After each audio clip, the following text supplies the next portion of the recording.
Right now, the U.S. is experiencing a record number of hospitalizations from coronavirus as new government data reveals that more than 1 out of 3 Americans live in an area where hospitals are running critically short of intensive care beds. This, according to the New York Times. Joining me now is an emergency medicine resident physician at UT Health San Antonio, Dr. Owais Durrani. Dr. Durrani, it's great to have you with us. So the data shows that 1 out of 10 Americans across the Midwest, South and Southwest live in an area where ICU beds are completely full or have fewer than 5% availability. What does this mean for patient care?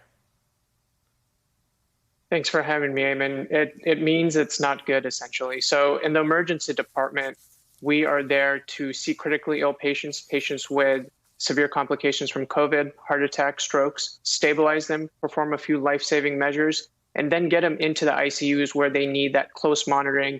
They're on numerous medications. They need tight blood pressure control, ventilation changes, many things that are very time consuming. Because the ICUs are full, a lot of those patients end up staying in the emergency department for hours and a lot of times days. And in the emergency department, we have limited physicians, limited nurses, limited respiratory therapists. And so although we take care of those patients when they're down in the emergency department to the best of our ability, that is not a place for them to be when they're that sick.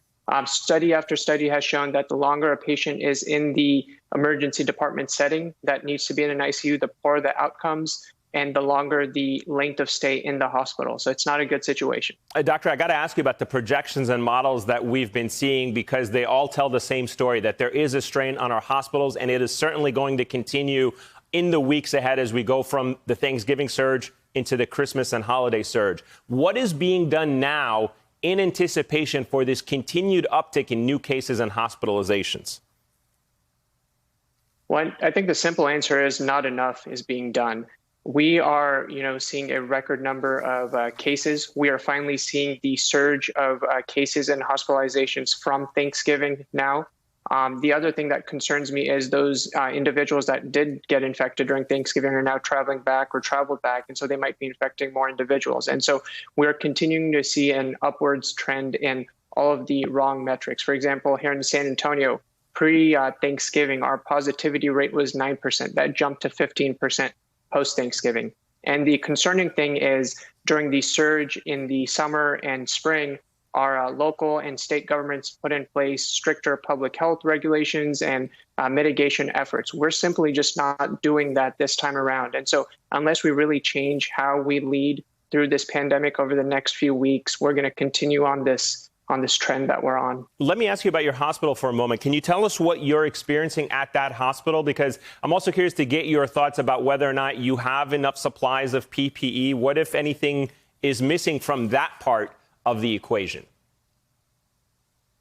Yeah, so thankfully we do have enough PPE at our hospital. There are still reports of some hospitals in kind of more remote parts of the country that are still lacking some of those supplies. From the last kind of update I got, we still have enough ventilators and things like that.